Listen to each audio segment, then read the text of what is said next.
Tamil superstar থেকে রাজনীতিবিদ হওয়া থালাপতি বিজয়ের একটিমাত্র ঘোষণা কি ভারতের জাতীয় রাজনীতির পুরো হিসেব পাল্টে দেওয়ার ক্ষমতা রাখে? আসন্ন ঈদুল আজহার প্রকাশ্যে কোরবানি দেওয়ার যে ঘোষণা তিনি দিয়েছেন তা কেবল ধর্মীয় অনুষ্ঠান নয়, বরং দিল্লির ক্ষমতার অলিন্দে ভূমিকম্পের মতো অনুভূত হচ্ছে।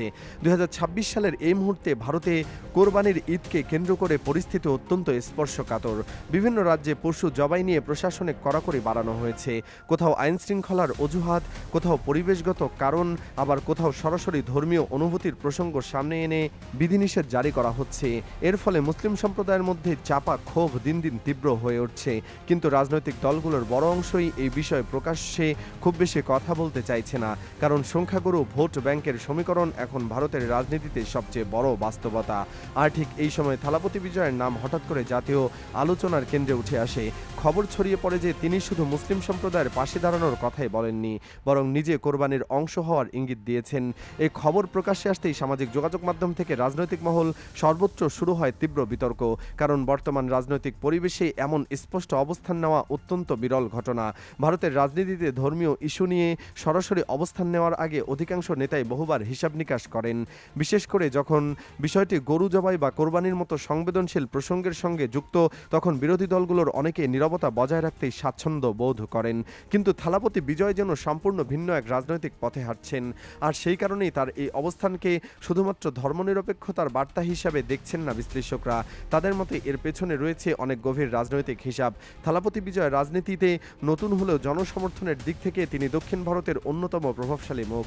দীর্ঘদিন তামিল চলচ্চিত্রে আধিপত্য বিস্তার করার পর তিনি নিজের রাজনৈতিক দল গঠন করেন। শুরু থেকেই তার বক্তব্যে একটি বিষয় পরিষ্কার ছিল, ধর্ম এবং সম্প্রদায়ের প্রশ্নে আপোষ নয়। এর আগেও তিনি এমন কিছু পদক্ষেপ নিয়েছিলেন যা জাতীয় পর্যায়ে আলোড়ন তুলেছিল। মুসলিম সম্প্রদায়কে ঘিরে যখন দেশজুড়ে উত্তেজনা চলছিল, তখন তিনি প্রকাশ্যে মুসলিমদের সঙ্গে নামাজে অংশ নিয়েছিলেন। সেই ছবি ভাইরাল হয়ে পড়েছিল গোটা ভারতে।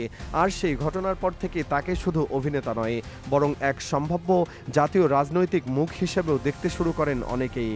তবে এবারের ঘটনাকেও আরও বেশি গুরুত্বপূর্ণ করে তুলেছে সময়টা, কারণ বর্তমানে ভারতে গোরক্ষার রাজনীতি শুধু একটি সাংস্কৃতিক বা ধর্মীয় ইস্যু নয়, বরং এটি সরাসরি রাজনৈতিক শক্তির প্রতীক হিসাবে দাঁড়িয়ে আছে। বিশেষ করে ২০১৪ সালের পর থেকে গরু জবাই বিরোধী আন্দোলনকে কেন্দ্র করে এক ধরনের রাজনৈতিক মেরুকরণ তৈরি হয়েছে। বিভিন্ন রাজ্যে আইন আরও কঠোর হয়েছে এবং এই ইস্যুকে ঘিরে বহুবার সহিংস ঘটনাও সামনে এসেছে। ভারতের সংবিধান ধর্মীয় স্বাধীনতার অধিকার দিলেও একই সঙ্গে পশু জবাই সংক্রান্ত আইন তৈরির ক্ষমতা রাজ্যগুলোর হাতে রয়েছে। ফলে আইন, ধর্ম এবং রাজনীতির এই সংঘাত এখন অত্যন্ত জটিল পর্যায়ে পৌঁছেছে। আর এই জায়গাতেই থালাপতি বিজয়ের অবস্থান নতুন বিতর্ক তৈরি করেছে, কারণ তিনি এমন এক সময় প্রকাশ্যে সংখ্যালঘু সম্প্রদায়ের ধর্মীয় অধিকারের পক্ষে দাঁড়ানোর কথা বলছেন, যখন অধিকাংশ রাজনৈতিক নেতা এই ইস্যু এড়িয়ে চলছেন।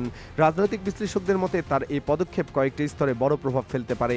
প্রথমত, তামিলনাড়ুতে তার জনপ্রিয়তা আগেই তৈরি হয়েছে, কিন্তু জাতীয় পর্যায়ে নিজেকে প্রতিষ্ঠিত করতে হলে তাকে এমন একটি ইস্যুতে অবস্থান নিতে হবে যা সারা দেশের মানুষের দৃষ্টি আকর্ষণ করবে। কোরবানির ইস্যুতে তার এই অবস্থান ভারতের সংখ্যালঘু সম্প্রদায়ের কাছে তাকে একটি নির্ভরযোগ্য রাজনৈতিক মুখ হিসেবে তুলে ধরতে পারে। দ্বিতীয়ত, বিরোধী রাজনীতিতে বর্তমানে যে শূন্যতা তৈরি হয়েছে সেটিও এখানে গুরুত্বপূর্ণ।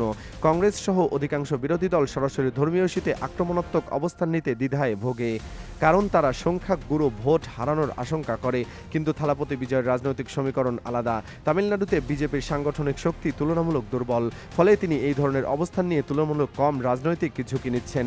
সবচেয়ে গুরুত্বপূর্ণ বিষয় হচ্ছে, যদি তিনি সত্যি প্রকাশ্যে কোরবানিতে অংশ নেন, তাহলে সেটা শুধুমাত্র ব্যক্তিগত সিদ্ধান্ত হিসেবে দেখা হবে না, বরং সেটি কেন্দ্রীয় সরকারের সংখ্যালঘু নীতির বিরুদ্ধে প্রতীকী প্রতিবাদ হিসেবে ব্যাখ্যা করা হবে। আর সেই কারণেই এই ঘটনাকে ঘিরে কট্টরপন্থী গোষ্ঠীগুলোর মধ্যে উদ্বেগ বাড়ছে। আন্তর্জাতিক পর্যায়ে এই বিষয়টি আলোচনায় আসতে পারে বলে মনে করছেন বিশেষজ্ঞরা, কারণ সাম্প্রতিক বছরগুলোতে United states commission on international religious freedom, human rights watch সহ বিভিন্ন আন্তর্জাতিক মানবাধিকার সংস্থা ইন্ডিয়াতে ধর্মীয় স্বাধীনতা, সংখ্যালঘু অধিকার এবং সামাজিক উত্তেজনা নিয়ে উদ্বেগ প্রকাশ করেছে। বিভিন্ন প্রতিবেদনে সাম্প্রদায়িক সহিংসতা, ঘৃণামূলক বক্তব্য, ধর্মীয় স্বাধীনতা এবং নাগরিক অধিকারের বিষয়গুলো নিয়ে প্রশ্ন তোলা হয়েছে। তবে ভারত সরকার অতীতে এসব প্রতিবেদনের কিছু মূল্যায়নের সঙ্গে দ্বিমত পোষণ করেছে এবং এগুলোকে পক্ষপাতদুষ্ট বা অভ্যন্তরীণ বিষয়ে হস্তক্ষেপ হিসাবে বর্ণনা করেছে। এই প্রেক্ষাপটে যদি কোনো জনপ্রিয় রাজনৈতিক বা সাংস্কৃতিক ব্যক্তিত্ব প্রকাশ্যে ধর্মীয় স্বাধীনতা বা সংখ্যালঘু অধিকারের পক্ষে অবস্থান নেন, তাহলে তা স্বাভাবিকভাবেই দেশীয় রাজনীতির পাশাপাশি আন্তর্জাতিক মহলেও আলোচনার জন্ম দিতে পারে। বিশেষ করে দক্ষিণ ভারতের রাজনীতিতে সামাজিক ন্যায়, আঞ্চলিক পরিচয় এবং সাংস্কৃতিক স্বাতন্ত্র্যের প্রশ্ন দীর্ঘদিন ধরে গুরুত্বপূর্ণ বিষয় হিসেবে উপস্থিত রয়েছে। থালাপতি বিজয় এর মতো জনপ্রিয় ব্যক্তিত্বের রাজনৈতিক অবস্থান নিয়ে এখন নানা বিশ্লেষণ চলছে। কেউ এটিকে নীতিগত বা মানবাধিকার ভিত্তিক অবস্থান হিসেবে দেখছেন, আবার কেউ মনে করছেন একটি বৃহত্তর রাজনৈতিক কৌশলের অংশ হতে পারে। কারণ তামিলনাড়ুর রাজনীতিতে দীর্ঘদিন ধরে আঞ্চলিক পরিচয়, ভাষা, সংস্কৃতি এবং কেন্দ্র রাজ্য সম্পর্ক বড় ইস্যু হিসেবে রয়েছে। অনেক বিশ্লেষক মনে করেন দক্ষিণ ভারতের কিছু রাজনৈতিক ধারা নিজেদের উত্তর ভারত কেন্দ্রিক রাজনৈতিক প্রভাবের বিকল্প শক্তি হিসেবে উপস্থাপন করতে পারে। তবে একই সঙ্গে বিশেষজ্ঞরা মনে করিয়ে দিচ্ছেন রাজনৈতিক বক্তব্য ও জনসমর্থনের বাস্তব প্রভাব অনেক সময় নির্বাচনী রাজনীতি, দলীয় কৌশল এবং জনমতের উপর নির্ভর করে বদলে যায়। ফলে একক কোনো বক্তব্য বা অবস্থানকে তাৎক্ষণিকভাবে বৃহৎ রাজনৈতিক পরিচয়ের সূচনা হিসেবে দেখা সবসময় ঠিক নাও হতে পারে। এখন অনেকের নজর তামিলনাড়ুর রাজনৈতিক পরিচয়ের দিকে, কারণ আগামী দিনগুলোতে কেন্দ্রীয় সরকার, আঞ্চলিক দল এবং বিরোধী রাজনৈতিক শক্তিগুলোর প্রতিক্রিয়া এই বিতর্কের গতিপথ নির্ধারণ করতে পারে। একই সঙ্গে এটাও দেখা হবে যে বিজয় ভবিষ্যতে এই অবস্থানকে ধারাবাহিক রাজনৈতিক কর্মসূচিতে রূপ দেন কিনা, নাকি এটি একটি সুনির্দিষ্ট ইস্যু কেন্দ্রিক বক্তব্য হিসেবেই থেকে যাবে। সব মিলিয়ে ঘটনাটি শুধু একটি ধর্মীয় বা সাংস্কৃতিক বিতর্ক নয়, বরং এটি ভারতের বর্তমান রাজনৈতিক বাস্তবতা, কেন্দ্র রাজ্য সম্পর্ক, আঞ্চলিক পরিচয় এবং মানবাধিকার প্রশ্ন নিয়ে চলমান বৃহত্তর আলোচনারও অংশ হয়ে উঠছে।